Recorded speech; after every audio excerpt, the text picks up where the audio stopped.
Mining ज्ञान में एक बार फिर से आप सभी का स्वागत है। मेरा नाम है देवेंद्र सिंह तोमर और आज हम देखने जा रहे हैं शाफ्ट सिंकिंग के एमसीक्यूज। ठीक है, जहां से जैसे भी जितने भी क्वेश्चंस बन सकते हैं हम एक एक क्वेश्चन को, एक एक छोटी से छोटी चीज को कवर करेंगे। यहाँ पर आज आपका शाफ्ट सिंकिंग का खत्म हो जाएगा।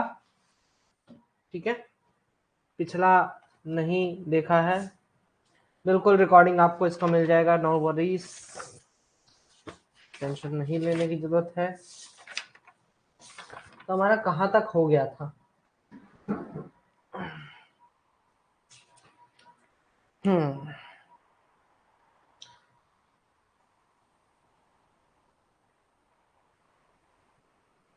तो चलिए शुरू करते हैं। पहला क्वेश्चन,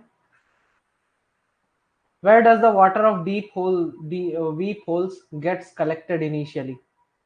वीप होल्स की जो पानी है वो कहाँ पर कलेक्ट होता है?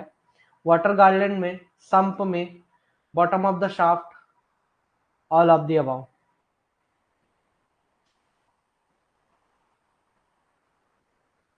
तो इसका करेक्ट आंसर हो जाता है वाटर गार्डन में। ठीक है, बहुत से लोग संप भी बोल सकते हैं और बॉटम ऑफ द शाफ्ट भी बोल सकते हैं, बोलेंगे सभी all of the above, but ऐसा नहीं है। मैंने यहाँ पे जो वर्ड यूज किया है इनिशियली, तो स्टार्टिंग में कहाँ पर कलेक्ट होता है तो वो चीज यहाँ पर पूछ रहा है। नेक्स्ट क्वेश्चन है क्वेश्चन नंबर 2, जिसमें कि ये बोलता है water garland is also known as, water garland किस नाम से भी जाना जाता है? Garland curb, garland drain, garland pipe या फिर गार्लैंड सम्प। वीप होल्स हम शाफ्ट में छोटे छोटे होल्स बनाते हैं ताकि साइड से जो प्रेशर आ रहा है वाटर का, साइड से जो वाटर का प्रेशर आ रहा है उसके कारण आपका शाफ्ट डैमेज ना होने पाए, तो इन होल्स में से पानी निकल के बाहर आ जाता है। ठीक है, तो उसको वीप होल्स कहते हैं। तो दूसरे वाले का करेक्ट आंसर हो जाएगा गार्लैंड कर्व। ठीक है, इसका पीडीएफ आपको टेलीग्राम पर मिल जाएगा। अगला क्वेश्चन देखते हैं, क्वेश्चन नंबर 3, जिसमें कि बोलता है which of the following is used for construction of brick wall. Brick wall के कंस्ट्रक्शन के लिए किस चीज का इस्तेमाल किया जाता है? वॉलिंग स्कैफोल्ड, प्लेटफॉर्म या फिर सैलवुड फ्रेम या फिर इनमें से सभी का इस्तेमाल किया जाता है?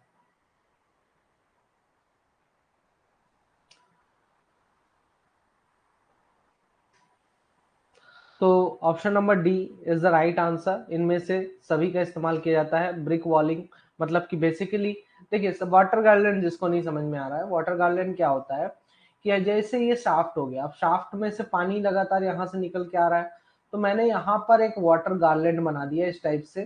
ठीक है, इस टाइप से पूरा चारों तरफ एक ऐसे स्ट्रक्चर बना दिया। अब इसमें पानी इकट्ठा हो जाएगा और इसको पाइप से कनेक्टेड कर देते हैं, जो कि मेन संप में पानी को भेज देता है। ठीक है, ये होता है वाटर गार्लैंड। दूसरा आपका हो जाता है कि यहाँ पर ब्रिक वॉल का कंस्ट्रक्शन पूछ रहा है, मतलब कि आपको परमानेंट लाइनिंग करनी है शाफ्ट में, शाफ्ट में परमानेंट लाइनिंग करनी है। और परमानेंट लाइनिंग करने के लिए आप किसी चीज पर तो खड़े होके परमानेंट लाइनिंग करेंगे। भाई घर में भी दीवार खड़ी करवाते हो तो क्या करता है वो, दीवार में दीवार खड़ी करने के लिए वो बीच बीच में होल्स मार के रखता है, उन होल्स में लकड़ी डाल देता है। ठीक है, और अपने लिए एक प्लेटफॉर्म बना लेता है उस लकड़ी की मदद से, है ना।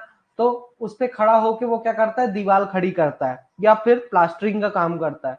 तो उसको प्लेटफॉर्म की बात कर रहा है। ठीक है, तो वो प्लेटफॉर्म वॉलिंग स्कैफोल्ड भी होता है, उसी वॉलिंग स्कैफोल्ड को हम प्लेटफॉर्म भी बोलते हैं। या सैलवुड का एक फ्रेम बना देता है, उसके ऊपर खड़े होके भी ये काम करता है। तो इसीलिए आंसर आपका ऑल ऑफ दी अबव यहां पर हो जाता है। नेक्स्ट क्वेश्चन है क्वेश्चन नंबर 4, जिसमें कि बोलता है what is the dimension of opening in the scaffold for passage of sinking bucket. Scaffold क्या होता है, आपके शाफ्ट के ऊपर एक आप क्या बना देते हो, आप एक प्लेटफॉर्म बनाते हो। ठीक है, वो स्कैफोल्ड कहलाता है, उसको प्लेटफॉर्म भी कहा जाता है। अब उसमें बकेट के अंदर बाहर आने जाने के लिए हम पैसेज देते हैं, तो वो पैसेज का डायमेंशन क्या होना चाहिए, है ना, लेंथ और ब्रेड्थ क्या होना चाहिए उसका। तो 0.3 मीटर इंटू 0.3 मीटर या फिर 2 metre into 2 metre 4 metre into 4 metre या फिर 5 मीटर इंटू 5 मीटर। तो इसका करेक्ट आंसर आपका हो जाता है option number B is the right answer, 2 metre into 2 metre. ठीक है, वेरी गुड, आज सब लोग पढ़ के आए हो मतलब है, आंसर दे रहे हो। Which of the following is used for raising and lowering of the walling scaffold?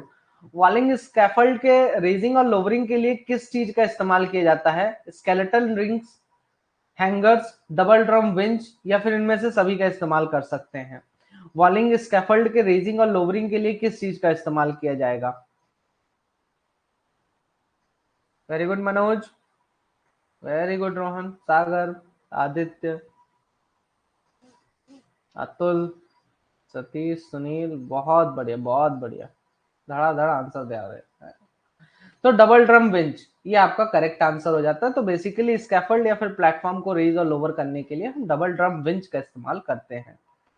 आज अच्छा लग रहा है, सभी के आंसर आ रहे हैं। Which of the following is used to keep the platform steady? Platform को एकदम स्टडी रखने के लिए किस चीज का इस्तेमाल किया जाता है? स्लाइडिंग बोल्ट का, आई बोल्ट का या फिर डबल ड्रम विंच का या फिर वॉलिंग स्कैफोल्ड का? प्लेटफॉर्म को स्टडी रखने के लिए किस चीज का इस्तेमाल किया जाता है?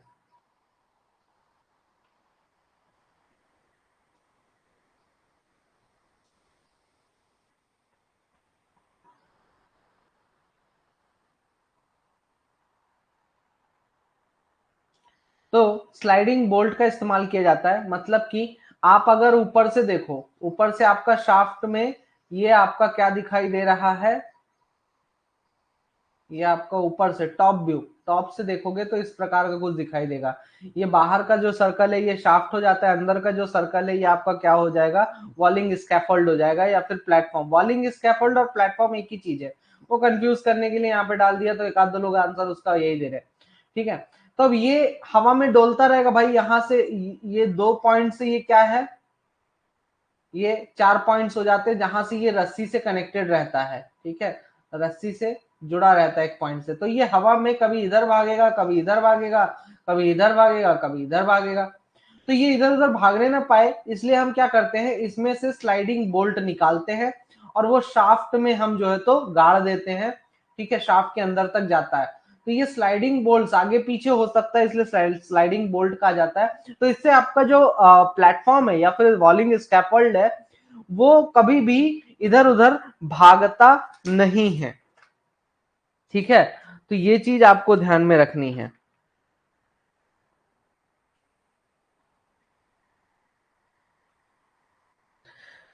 स्केलेटन रिंग कुछ नहीं होता है, ये आपके शाफ्ट के चारों तरफ, शाफ्ट के चारों तरफ, शाफ्ट की दीवार पर एक ऐसे रिंग लगा देते हैं, उसको स्केलेटन रिंग कहा जाता है।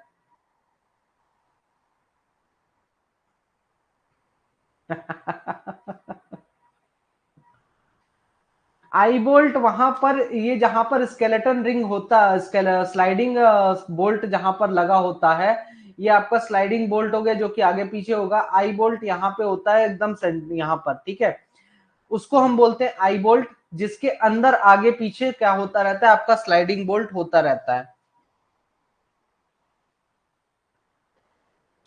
नेक्स्ट क्वेश्चन है क्वेश्चन नंबर 7, जिसमें कि बोलता है which of the following is not supported by buntons placed at intervals of 9 metre to 16 metre in the shaft sides? Shaft sides में 9 से 16 मीटर की दूरी पर जो बंटन्स लगाए जाते हैं, ठीक है, वो बंटन्स निम्न में से किन चीजों को सपोर्ट नहीं करते हैं? खूंटे गाड़े जाते हैं, ठीक है, 9 मीटर से 16 मीटर के बीच में। तो किन चीजों को सपोर्ट नहीं करता है?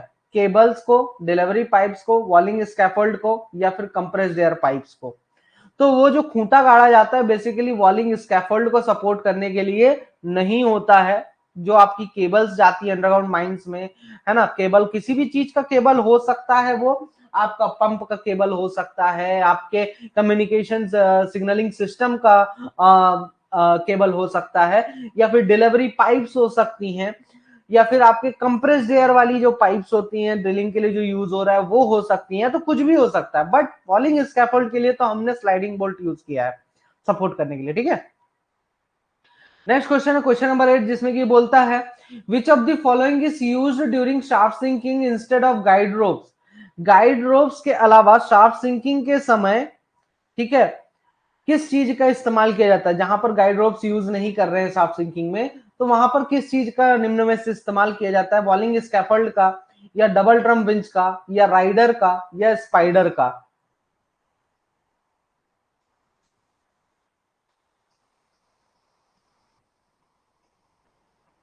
तो बेशक हम राइडर का इस्तेमाल करते हैं। राइडर क्या होता है? ये कुछ इस प्रकार का होता है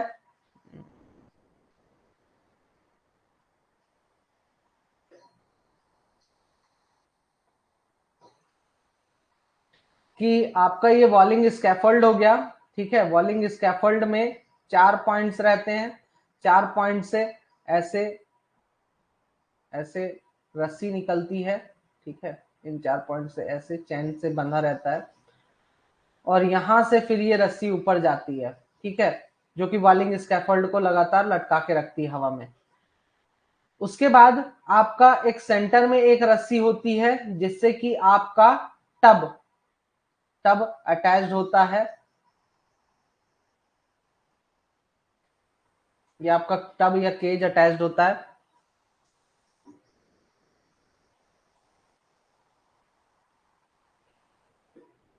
ठीक है। और यहां पर आपका ये राइडर लगा होता है। राइडर का मेन काम क्या होता है कि आपका राइडर जो होता है ये इस प्रकार का कुछ होता है।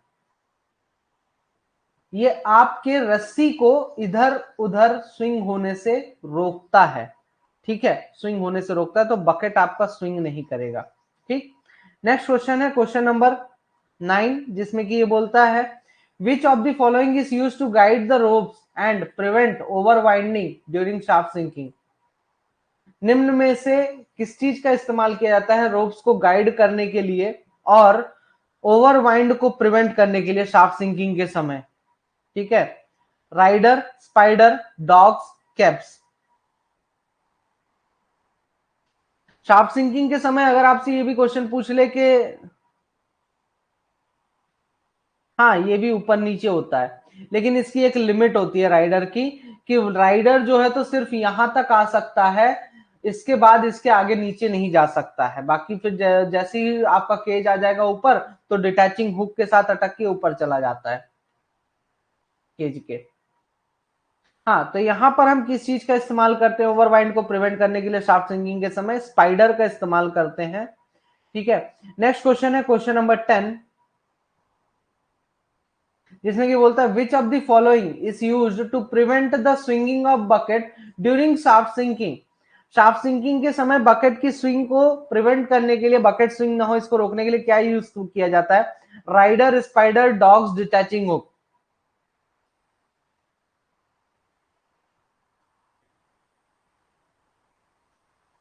तो इसका करेक्ट आंसर हो जाता है option number A is the right answer. Rider का इस्तेमाल किया जाता है, ठीक है।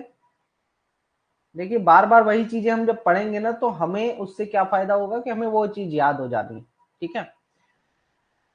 What is the thumb rule for number of holes in a ring while drilling and blasting during shaft sinking? Shaft sinking के समय कितने होल्स करेंगे एक रिंग में, उसके लिए थंब रूल क्या है?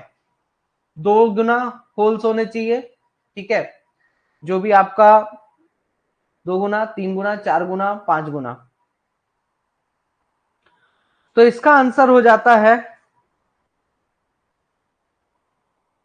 3 times of the dia of shaft in metre. Shaft के डाया का 3 गुना होना चाहिए, ठीक है।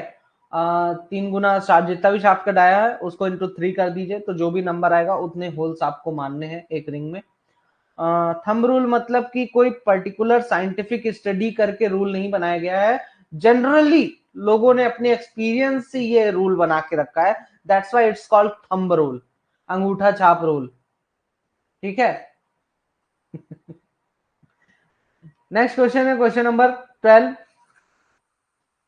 जिसमें कि बोलता है शाफ्ट सिंकिंग के समय होल डाया कितना होना चाहिए या और डेप्थ कितनी होनी चाहिए ब्लास्टिंग के लिए?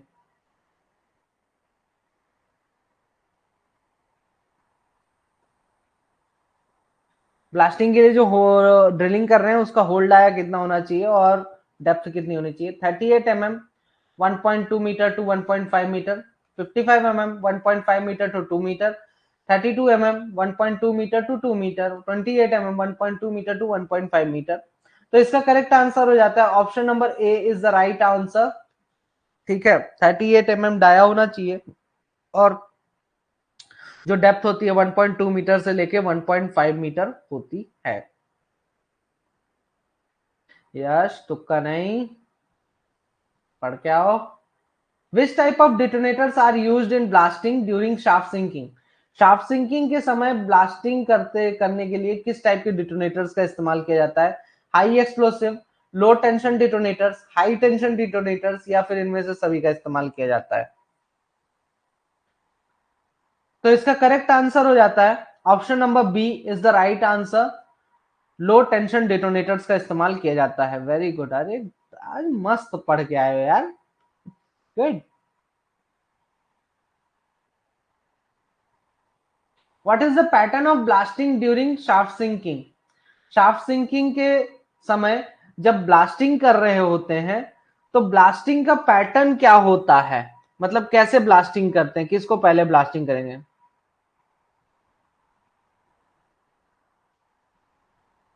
ठीक है नितेश, मैं बात करता हूं। Inner rings are blasted first. All holes are blasted simultaneously. Shots are blasted one by one. None of the above. मतलब कि अंदर की रिंग को पहले ब्लास्ट किया जाएगा या फिर सारे होल्स को एक साथ ब्लास्ट किया जाएगा या फिर एक करके सभी होल्स को ब्लास्ट करते हैं या फिर नन ऑफ द अबव। तो हमेशा इनर रिंग्स को हम सबसे पहले ब्लास्ट करते हैं। तो option number A is the right answer.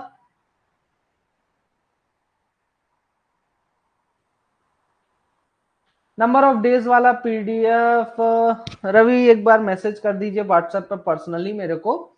तो नंबर ऑफ डेज वाला जो पीडीएफ है, मैं याद नहीं है किस फोल्डर में, मैं आपको बता दूंगा लोकेशन, तो वहां पे जाके आप देख लीजिएगा। ठीक है, बाकी टेलीग्राम पे हाँ अपलोडेड है, ऑलरेडी अपलोडेड है, मुजफ्फर सर ने किया है। नेक्स्ट क्वेश्चन है क्वेश्चन नंबर 15, जिसमें कि बोलता है which of the following precautions is not required to be taken before blasting during shaft sinking? Shaft sinking के समय निम्न में से कौन सा प्रिकॉशन, शाफ्ट सिंकिंग के समय अगर आप ब्लास्टिंग करते हैं तो निम्न में से कौन सा प्रिकॉशन लेना जरूरी नहीं है? रिमूव और raise the equipments, lights etcetera. जितने भी इक्विपमेंट्स हैं, लाइट्स हैं, उन सभी को हटा दीजिए या तो ऊपर उठा लीजिए। सभी वर्कर्स को विड्रॉ कर लीजिए। स्कैफोल्ड को नीचे कर दीजिए और फोल्डिंग डोर्स को बंद कर दीजिए। ठीक है, तो इसमें बेसिकली आपका करेक्ट आंसर हो जाता है स्कैफोल्ड को नीचे कर दीजिए। ठीक है, ये आपका प्रिकॉशन जरूरी नहीं है। आप स्कैफोल्ड के ऊपर भी जब डेप्थ ज्यादा हो जाती है तो स्कैफोल्ड को ऊपर करके फिर उसके बाद आप जो है तो उसी पे बैठ के भी बहुत बार ब्लास्टिंग करते हैं। मेरा कॉन्टैक्ट नंबर है 9407489739। ठीक है, ये मेरा कॉन्टैक्ट नंबर है व्हाट्सएप का, और ये मेरा पर्सनल नंबर है 9340460083। ये मेरा पर्सनल नंबर है कॉलिंग के लिए। दिस इज फॉर व्हाट्सएप, ठीक है, and this is for calling. लिख लो यार, पर्सनल नंबर भी दे रहा हूं, भला बताओ, इतने में भी एग्जाम ना निकालो तो अब क्या है, सब कुछ देने को तैयार हूं और कुछ छोड़ के।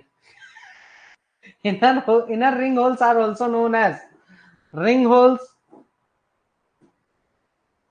Ring holes, sumper holes, centre holes, middle holes.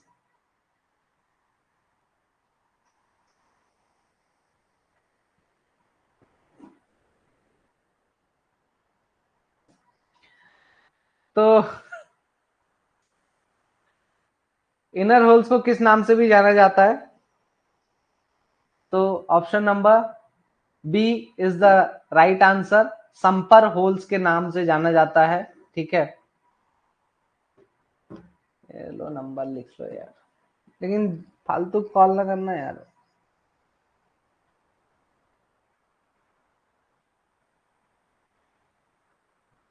संपर whole कुछ नहीं, जब हम ब्लास्टिंग करते हैं शाफ्ट में, तो ऊपर से देखिए, खड़े होके हवा में लटक के देखिए ऊपर से, तो आपका इस प्रकार के आप क्या करते हो, रिंग पैटर्न में होल्स ड्रिल करते हो, इस प्रकार से रिंग पैटर्न में। ठीक है,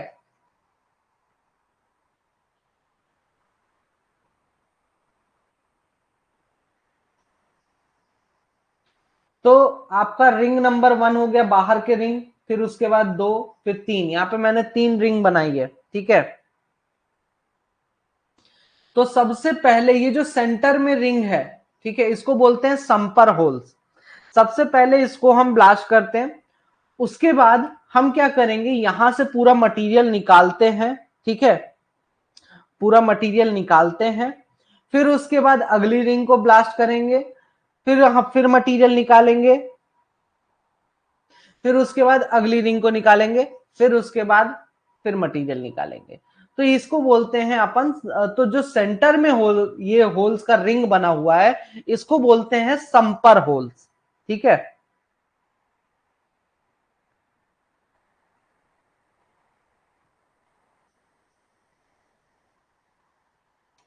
नेक्स्ट क्वेश्चन है, which of the following bucket is not used for the removal of debris during shaft sinking. Shaft sinking के समय जो ब्लास्टिंग के बाद जो मटेरियल मिलता है, उसको हटाने के लिए कौन सा बकेट यूज नहीं किया जाता है, किब्बल, बॉक, स्लजर, हॉपिट।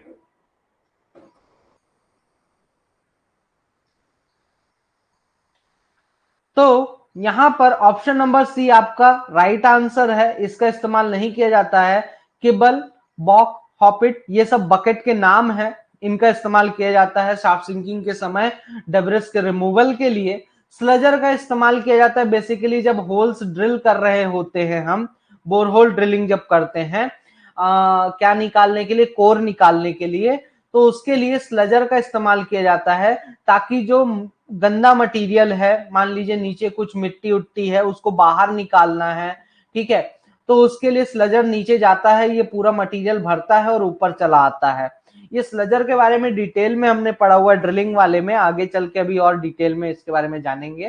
तो ये जो आपका एमसीक्यूज चल रहा है ना, तो जिसको भी थोड़ा बहुत भी डाउट होता है कि यार हमारा ईएमटी बहुत बहुत वास्ट है, ठीक है, बहुत सारे क्वेश्चन, सॉरी बहुत सारे चैप्टर्स है, बहुत सारे लेक्चर्स हैं, आप नहीं कवर कर सकते हो। ठीक है, जो अभी ज्वाइन कर रहे हैं बच्चे, तो उनके लिए सजेशन है कि आप एमसीक्यूज देखिए, एमसीक्यूज में ही हम इन चीजों के बारे में डिस्कशन करते चले जाएंगे। ठीक है, और इससे आपका रिवीजन भी हो जाएगा, तो परेशान नहीं होना है। विच अभी, और लेकिन अभी भी अगर जो कोई ज्वाइन नहीं किया है, तो उसके लिए तो फिर अब फ्यूचर में तो भूल ही जाओ कि मैं दोबारा से करूंगा। Which of the following is not use to tilt the bucket while forks are open. जब फोर्क ओपन होता है, ये आपका इस प्रकार का कुछ बकेट रहता है। ठीक है, ये नीचे जाता है, और क्या करता है कि पूरा मटेरियल इसमें भर जाता है, यहाँ पे पूरा मटेरियल इसके अंदर भर जाएगा। और फिर कि ये क्या होता है, इसके जो फॉर्क हैं, ये क्या है आपका, ये है फॉर्क, ये है फॉर्क। तो जब मटेरियल इसमें भर जाता है, हम इसको ऊपर खींचते हैं और शूट में ले जाके डालते हैं। जब डालते हैं तो ये फॉर्क जो है बाहर की तरफ ओपन हो जाता है। ठीक है, तो उसके कारण मटेरियल पूरा नीचे गिर जाता है, लेकिन पूरा मटेरियल नीचे गिराने के लिए इसको हल्का सा टिल्ट करना पड़ता है, टेढ़ा करना पड़ता है। तो टेढ़ा करने के लिए हम किस चीज का इस्तेमाल करते हैं, शूट्स का, वी डोर्स का, फॉर्क होल्डर्स का, या वर्कर, किस चीज का इस्तेमाल नहीं करते हैं। तो या फिर वर्कर एक लंबा सा हुक लेकर शूट के ऊपर खड़ा हो जाता है, हेडगियर के ऊपर खड़ा हो जाता है, शूट के ऊपर हेडगियर पर खड़ा हो जाता है और फिर उसको हुक की मदद से टेढ़ा करता है, टिल्ट करता है। ठीक है, तो क्या यूज नहीं कर सकते हैं? तो फॉर्क होल्डर्स का इस्तेमाल नहीं किया जाता है। Option number C is the right answer. सबका गलत हो गया? और ध्यान से पढ़ो, option number C right answer है। फॉर्क होल्डर्स जैसी कोई चीज नहीं है, ठीक है, ये नहीं बताया हूं मैं।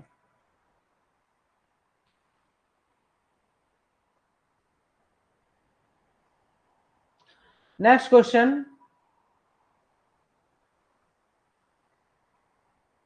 दो ही बताया था पक्का? थोड़ा ध्यान से पढ़ो। कहाँ लिखा है? अच्छा एक सेकंड बता रहा हूं। ये शूट्स और वीडोर्स का यूज किया जाता है ताकि बकेट टिल्ट हो जाए फॉक्स को खोलने के पर, ठीक है। उसके बाद अनदर मेथड करके एक लिखा है उसी के जस्ट नीचे कि worker with long hook standing about shoot on head gear, ये भी लिखाया हूं, ध्यान से पढ़ो। उसके जस्ट नीचे लिखाया हूं जहां शूट्स और वीडोर्स के बारे में लिखाया था मैं।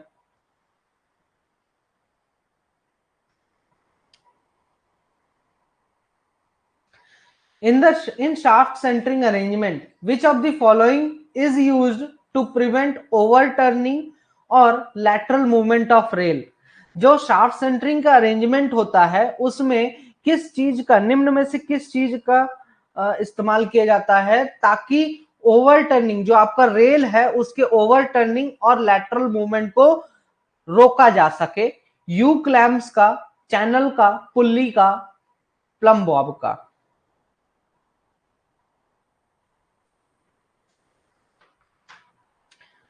सोच समझ के आंसर दीजिए। तो ये भी लाइन एक लिखाया हूं कि क्लैम्प्स का इस्तेमाल किया जाता है, यू क्लैम्प्स। हाँ अब आए हैं सही आंसर। यू क्लैम्प्स यूज होता है ओवर टर्निंग और लैटरल मूवमेंट को रोकने के लिए, ठीक है।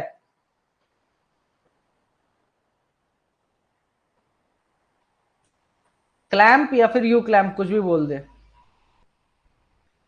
If the make of water in the shaft is more than dash, then pumps are used.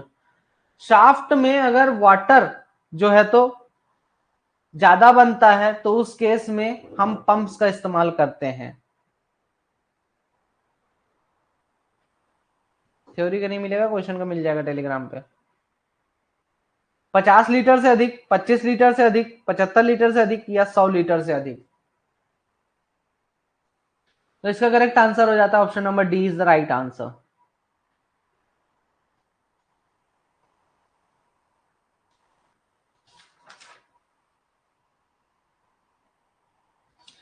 Next question है question number 21। Which fan is use during shaft sinking? Shaft sinking के समय कौन सा फैन यूज होता है?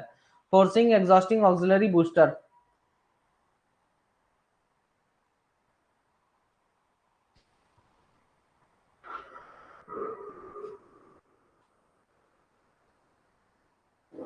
तो इसका correct answer हो जाता है फोर्सिंग फैन का इस्तेमाल हम करते हैं। नेक्स्ट क्वेश्चन है क्वेश्चन नंबर 22 जिसमें कि ये बोलता है which of the following are the features of reinforced concrete lining? Reinforced concrete lining के निम्न में से कौन से फीचर्स हैं? Less friction to air current, air current में फ्रिक्शन कम होता है, ब्रिक वर्क से ज्यादा मजबूत होता है लेकिन इतना मजबूत होता है कि उसमें क्रैक्स हो सकते हैं और वो कोलैप्स भी हो सकता है, या फिर इनमें से सभी फीचर्स हैं रीइंफोर्स्ड कंक्रीट लाइनिंग के? तो all of the above is the right answer, option number D is correct, ठीक है। नेक्स्ट क्वेश्चन पर आते हैं क्वेश्चन नंबर 23 जिसमें कि बोलता है which of the following is not a feature of shuttering? निम्न में से शटरिंग का फीचर कौन सा नहीं है? Keeps wet concrete in position. Shuttering क्या करता है, जो गीला कंक्रीट होता है उसको अपनी पोजीशन पे रखने में मदद करता है। ये स्टील से शीट से 1 मीटर ऊंचा होता है। बोल्टिंग में स्टील शीट्स की बोल्टिंग में मदद करता है। सरकमफ्रेंस जो है शाफ्ट का उसके हिसाब से कर्व्ड होता है ये बेसिकली।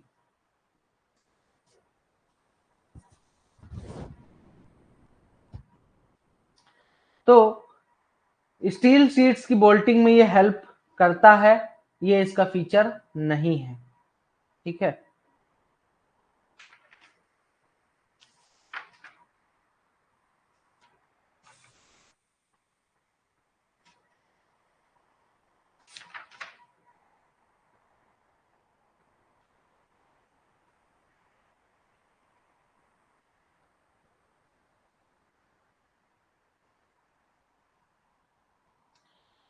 इसमें एक चीज लगी होती है, एंगल आयरन, एक एंगल लगा होता है। इसका एक पार्ट है एक एंगल आयरन जो कि ये काम करने में मदद करता है स्टील शीट्स की जो है तो बोल्टिंग बोल्टिंग करने में। नेक्स्ट क्वेश्चन है, which of the following is not a permanent water tight lining. निम्न में से कौन सा परमानेंट वाटर टाइप लाइनिंग नहीं है? कास्ट आयरन टबिंग, इंग्लिश टबिंग, जर्मन टबिंग या फिर रीइंफोर्स्ड टबिंग।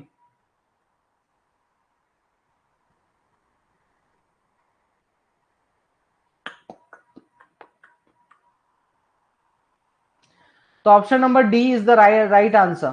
ठीक है, ऐसा कुछ बताया ही नहीं है। आपका इंग्लिश टबिंग होता है, जनरल टबिंग होता है, कास्ट आयरन का टबिंग होता है। ठीक, तो option number D is the right answer, ये नहीं है। बेसिकली टबिंग का इस्तेमाल जो है तो ये एक प्रकार की लाइनिंग होती है, कास्ट आयरन लाइनिंग होती है जिसको टबिंग कहा जाता है। कास्ट आयरन की लाइनिंग होती है उसको टबिंग कहा जाता है। ये एक टाइप की परमानेंट लाइनिंग होती है जो कि वाटर टाइट लाइनिंग होती है। ठीक है, शाफ्ट साइड्स में वाटर बेयरिंग स्ट्राटा में इसका इस्तेमाल किया जाता है ताकि हाई वाटर प्रेशर जो साइड में आ रहा है, शाफ्ट के साइड से आ रहा है, उसको रेजिस्ट किया जा सके। नेक्स्ट क्वेश्चन है, और ये दो टाइप की होती है, कौन कौन सी? इंग्लिश टबिंग और German tubbing. On which of the following factors thickness of tubbing depends. Tubbing की जो थिकनेस है, कास्ट आयरन टबिंग की जो थिकनेस है वो किन चीजों पर डिपेंड करती है? Water pressure to be withstand, जो वाटर प्रेशर आ रहा है उसको विथस्टैंड करने के लिए, या फिर type of lining used behind it. ठीक है, type of rock, type of strata. तो आपका वाटर प्रेशर जो विथस्टैंड करना है, उस कितना वाटर प्रेशर विथस्टैंड करना है उस पर डिपेंड करता है कि आप कौन सा टबिंग यूज करेंगे। तो option number A is the right answer. Next question है क्वेश्चन नंबर 26, जिसमें कि बोलता है which of the following is not an advantage of underhung tubbing. Underhung tubbing का कौन सा निम्न में से कौन सा एडवांटेज नहीं है? तो पंपिंग की जरूरत नहीं पड़ती हमें, टेम्पररी सपोर्ट की जरूरत नहीं पड़ती है, स्कैफोल्ड की जरूरत नहीं पड़ती है अगर अंडर हंग टबिंग करते हैं तो, और सिंकिंग का काम और स्ट्राटा कंट्रोल का काम साइमल्टेनियसली, मतलब एक साथ चलता रहता है।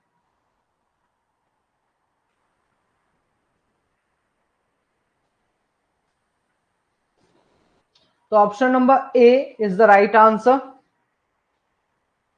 पंपिंग की जरूरत नहीं पड़ती ऐसा नहीं है, पंपिंग की जरूरत पड़ती है। ठीक है भाई, संप में तो पानी जाके इकट्ठा होवे करेगा ना, कितना भी रोक लो। टबिंग कुछ नहीं होता, कास्ट आयरन का एक ऐसा बक्सा होता है, आयरन का बना हुआ एक ऐसा बक्सा होता है। साइड से देखोगे तो कुछ इस प्रकार का दिखाई देगा, सामने से देखोगे तो कुछ इस प्रकार का दिखाई देता है। ठीक है, इस प्रकार का बक्सा होता है।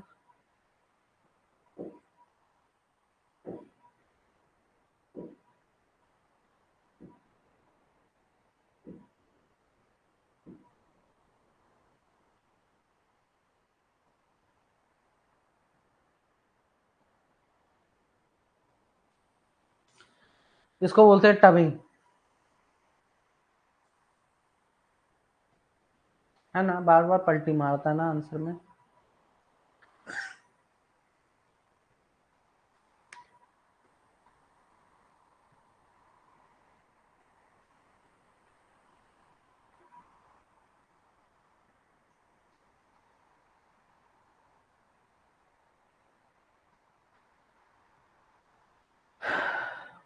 कंक्रीट लाइनिंग,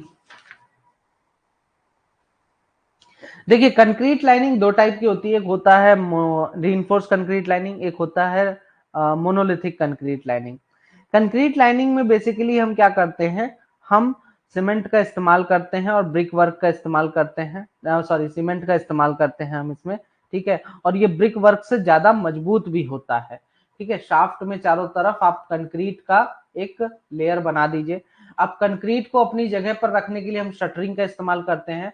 शटरिंग कहाँ पे आप देखे हैं, जब घर बनवाते हैं, घर की जब छपाई होती है तो छपाई सॉरी घर में जब पिलर्स बनाए जाते हैं तो पिलर्स को चारों तरफ से एक लोहे की प्लेट लगा के क्या कर दिया जाता है, ढक दिया जाता है, ताकि जो पिलर्स है, पिलर्स में जो कंक्रीट भरा हुआ है वो बाहर ना आने सके, ठीक है।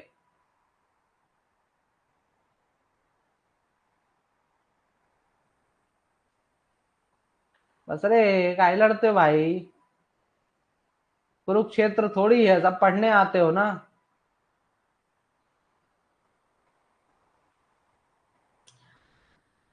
तुक्का मारने की प्रैक्टिस कर लो।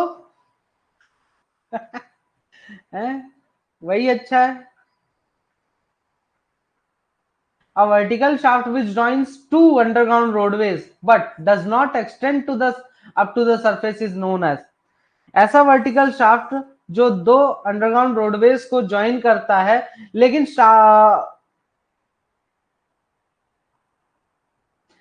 सरफेस तक नहीं जाता। ड्रिफ्ट, स्टैपल पिट, क्रॉस मेजर ड्रिफ्ट या फिर शाफ्ट। तो इसका करेक्ट आंसर हो जाता है option number B is the right answer, staple pit. रहता शाफ्ट जैसा ही है बट सरफेस तक नहीं जाता। जैसे कि फॉर एग्जांपल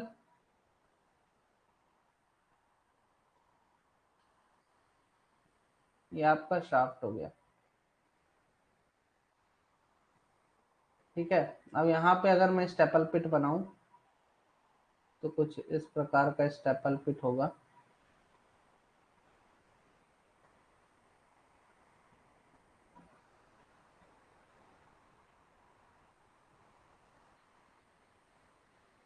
ये है आपका shaft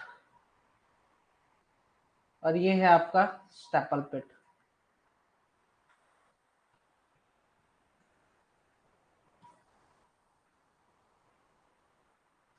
next question, question number 28, which of the following special methods of sinking is best for only loose deposits. निम्न में से कौन सी सिंकिंग जो है तो सब शाफ्ट सिंकिंग मेथड सबसे बेस्ट है, किसके लिए, लूज डिपॉजिट्स के लिए। दो ड्राइवेजेस को कनेक्ट करने के लिए यूज किया जाता है स्टेपल पिट। कैसन मेथड या फिर फोर्स्ड ड्रॉप शाफ्ट मेथड या फिर पाइलिंग मेथड या फिर न्यूमेटिक कैसन मेथड। तो जो पाइलिंग सिस्टम होता है जिसमें कि हम क्या करते हैं, जो अच्छा पाइलिंग सिस्टम जिसको नहीं पता है वो जान ले कि जो ऐसे घर जहां पर आप छत नहीं बनवा के आप एक शीट लगा देते हो घर के ऊपर, ठीक है। तो वो जो शीट होती है उसी शीट को ऐसे घुमा के फोल्ड करके और जमीन में ऐसे नीचे धीरे धीरे धंसाते चले जाओ, वही होता है पाइलिंग सिस्टम, ठीक है।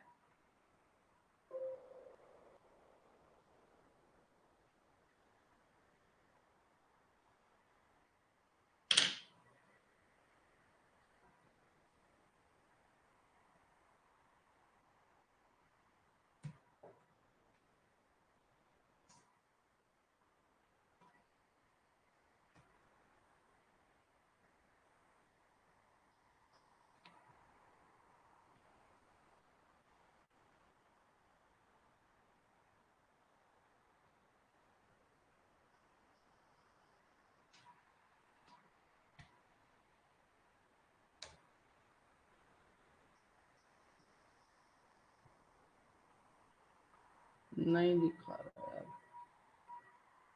दिखा देता, चलो यार फोटो मिल जाएगा, एक बार लेक्चर देख लेना। नेक्स्ट क्वेश्चन है,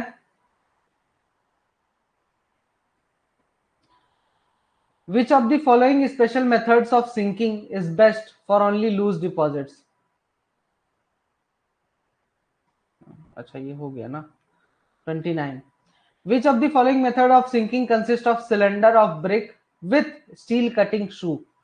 निम्न में से कौन सा सिंकिंग मेथड में एक सिलेंडर होता है ब्रिक का, जिसमें बॉटम में ब्रिक का ऐसे सिलेंडर होता है, ठीक है, पूरा ईंटे का बना होता है, और उसके बॉटम में इस प्रकार का शू लगा होता है, कटिंग शू, स्टील कटिंग शू। इसका आंसर पाइलिंग सिस्टम है। 28 का आंसर पाइलिंग सिस्टम है, ठीक है।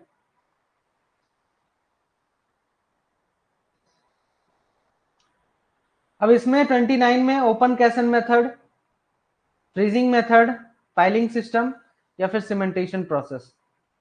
तो ओपन कैसन मेथड में ऐसा होता है। नेक्स्ट क्वेश्चन है क्वेश्चन नंबर 30, जिसमें कि बोलता है which of the following is not a कैसन मेथड? निम्न में से कौन सा जो है तो कैसन मेथड के अंडर नहीं आता? Sinking drum process, force drop shaft method, pneumatic caisson method या फिर पाइलिंग मेथड? नहीं आता है, कैसन मेथड का एक टाइप नहीं है। तो इसमें करेक्ट आंसर हो जाता है आपका option number D is the right answer. Pneumatic caisson method में हम क्या यूज करते हैं? हम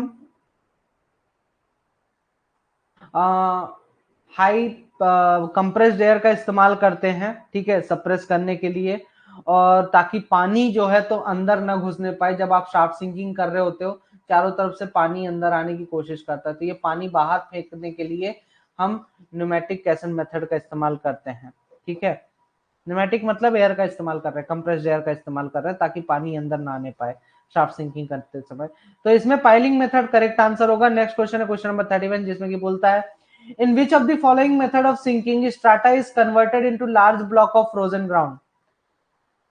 निम्न में से किस मेथड ऑफ सिंकिंग में स्ट्राटा को एक बहुत बड़े फ्रोजन ग्राउंड के ब्लॉक में कन्वर्ट कर दिया जाता है? Cementation process, freezing method, caisson method या फिर पाइलिंग मेथड? ठीक है, तो इसमें फ्रीजिंग मेथड का इस्तेमाल किया जाता है, ठीक है। फ्रीजिंग मेथड में यह कार्य होता है कि आपका कहीं पर पानी है और पानी के चारों तरफ है ना आपको शाफ्ट सिंकिंग करनी है, तो आप क्या करोगे, इस प्रकार से चारों तरफ पाइप बिछा दोगे और उस पाइप में जो है तो आप एक केमिकल बहाओगे। उस केमिकल के कारण आसपास का पानी पूरा जम जाता है, एकदम हार्ड हो जाता है। अब इसमें शाफ्ट सिंकिंग आप आराम से कर सकते हो। रशिया में ये प्रोसेस होती है। अब वो जो केमिकल है, फ्रीजिंग मेथड में जो केमिकल यूज होता है वाटर बियरिंग स्टार्टर को आइस में कन्वर्ट करने के लिए, वो केमिकल का नाम क्या है? NaCl, CaCl2, CaCl3, NaOH? तो यहां पर option number B is the right answer.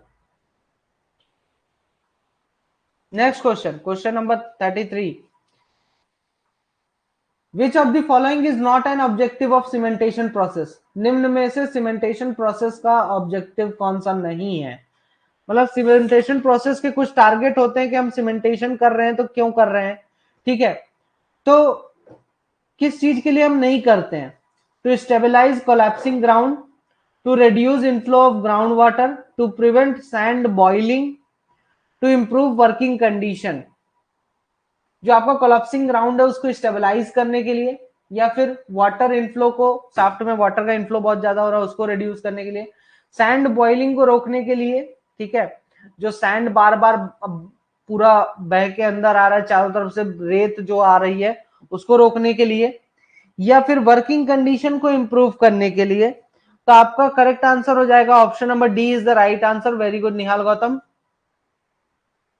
Riyaz good, Anil गलत है, ठीक है। तो वर्किंग कंडीशन को इंप्रूव करने के लिए नहीं किया जाता है ना। इनमें से सभी इसके ऑब्जेक्टिव्स होते हैं सीमेंटेशन प्रोसेस के। तो सीमेंटेशन प्रोसेस के चार ऑब्जेक्टिव होते हैं, to stabilise collapsing ground, to reduce the inflow of ground water, to avoid flooding and to prevent sand boiling, ठीक है। नेक्स्ट क्वेश्चन है क्वेश्चन नंबर 34, जिसमें कि बोलता है what are the benefits of pre sinking treatment? Pre sinking treatment के फायदे क्या हैं? It reduces surprise stoppage of sinking. मतलब सिंकिंग का एकाएक स्टॉपेज को घटाता है कि एकाएक सिंकिंग हमें हमारा ना रुके, ह्यूमिडिटी को रिड्यूस करता है, वाटर इनफ्लो को रिड्यूस करता है, और सिंकिंग की स्पीड को बढ़ाता है। तो बेसिकली इसका करेक्ट आंसर हो जाता है रेड्यूसेस ह्यूमिडिटी। ठीक है,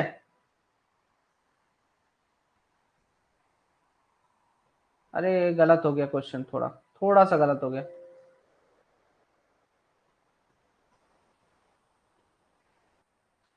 इज नॉट होगा यहाँ पे। अब बताइए।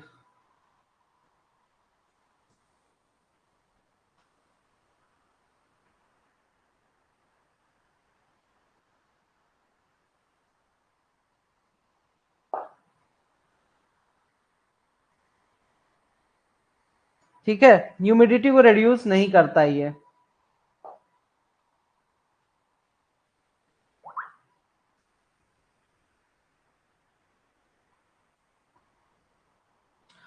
नेक्स्ट क्वेश्चन है, which chemicals are used in pre silicatization process. Pre silicatization process में, हाँ और हाँ एक चीज और, कि आपका यहाँ पे प्री सिंकिंग ट्रीटमेंट में आपका जो है तो ह्यूमिडिटी, प्री सिंकिंग ट्रीटमेंट जो होता है इसमें ये चीज करता है, प्री सिंकिंग ट्रीटमेंट ये चीज भी करता है और ये चीज भी करता है ना। सिंकिंग रेट को बढ़ाता है, reduces water inflow, and sinking करते समय एक सिंकिंग ना रुके उसको रोकने के लिए प्री सिंकिंग ट्रीटमेंट, उसको रोकने के लिए प्री सिंकिंग ट्रीटमेंट करते हैं। लेकिन अगर बात करें रिड्यूसेस ह्यूमिडिटी, तो जो पोस्ट सीमेंटेशन ट्रीटमेंट होता है, पोस्ट सीमेंटेशन ट्रीटमेंट होता है, वो क्या करता है, वो ह्यूमिडिटी को घटाता है, मतलब कि पानी जितना ज्यादा आएगा उसको रोकता है। ठीक है, पानी कम होगा तो ह्यूमिडिटी भी कम होगी। दूसरी चीज आपका वर्किंग कंडीशन को इंप्रूव करता है, ह्यूमिडिटी घटेगी तो वर्किंग कंडीशन भी अपने आप इंप्रूव हो जाएगी।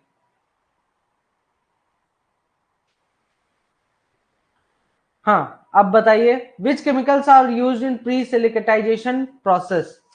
प्री सिलिकेटाइजेशन प्रोसेस में किस चीज का इस्तेमाल किया जाता है, कौन से केमिकल्स यूज होते हैं।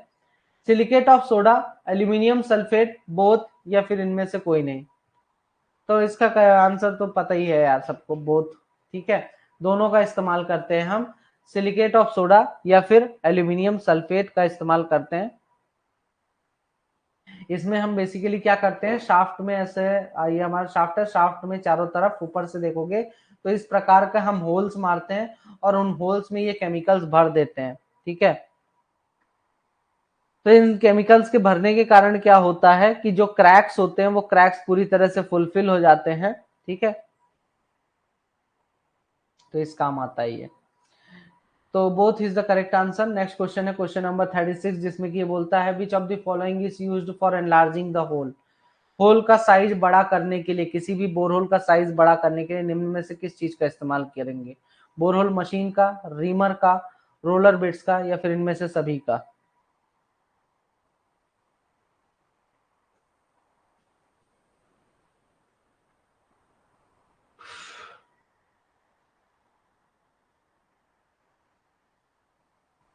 तो option number B is the right answer, reamer का इस्तेमाल करते हैं।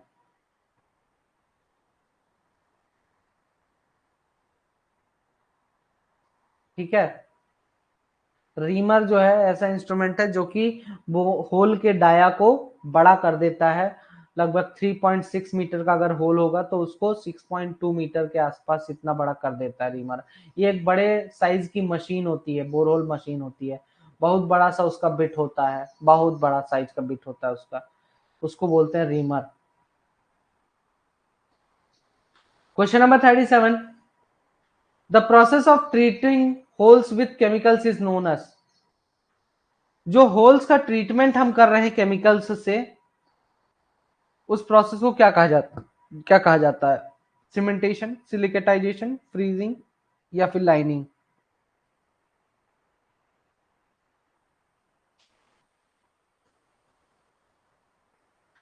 तो होल्स का जो केमिकल्स की मदद से हम ट्रीटमेंट करते हैं उसको बोलते हैं सिलिकेटाइजेशन। ये आपके लिए इंपॉर्टेंट है।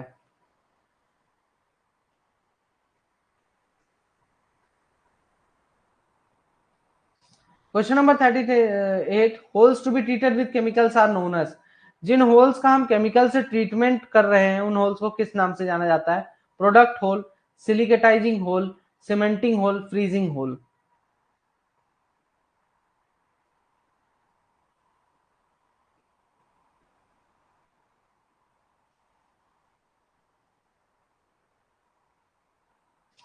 तो इसका करेक्ट आंसर हो जाता है option number A is the right answer, product hole. Product hole के नाम से जाना जाता है।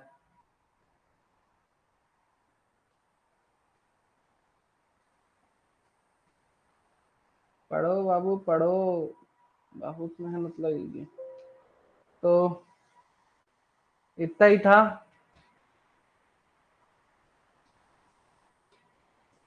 हमारे पास, ठीक है। तो अभी के लिए इतना ही। हम लोग अगला चैप्टर ओपन कास्ट माइनिंग है उसको छोड़ देंगे, कि उसको भी कराना है।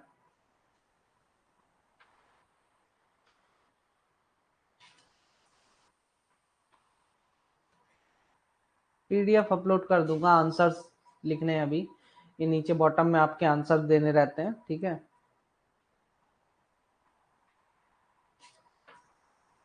करा दूं, ठीक है,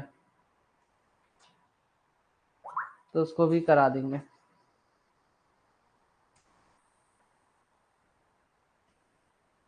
ठीक है, तो कल से आपका स्टार्ट होगा। मैं आपको टॉपिक बता दूंगा कहाँ से कहाँ तक पढ़ के रखना है, ठीक है। और उतना पढ़ के तभी आइएगा, तभी आप आंसर्स दे पाओगे, अदरवाइज आप आंसर नहीं दे पाओगे। सैंड बॉइलिंग, सैंड बॉइलिंग उदय एक बार मैं कंफर्म करके फिर बता दूंगा, ठीक है। कल के लेक्चर में मैं आपको बता दूंगा, ठीक है। अभी के लिए इतना ही। अब हम WCL का एनुअल रिपोर्ट भी बना रहा हूँ, वो जैसी प्रिपेयर होता है कल तक में शायद हो जाएगा। तो WCL के अपन एनुअल रिपोर्ट भी पढ़ेंगे, ताकि उससे भी अगर मान लीजिए क्वेश्चन आते हैं तो देखेंगे, ठीक है। बिल्कुल दोनों के PDF सेंड कर दूंगा, क्वेश्चन आंसर अपडेट कर दूं, फिर सेंड कर दूंगा, ठीक है। Till then, all the best and thank you so much. मेरे को मैं बता दूंगा इवनिंग में कितने कहाँ तक पढ़ना है, ठीक है। इवनिंग में आपको बता दूंगा मैं।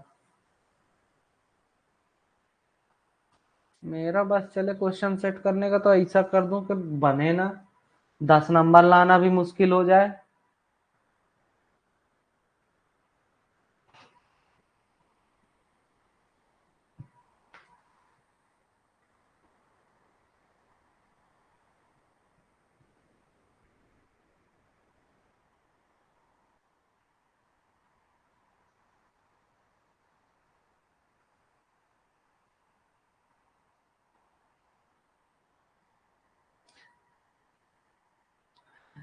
मैसेज करिए, टेलीग्राम का लिंक भेज देता हूँ काशिफ, ठीक है। Good night everyone.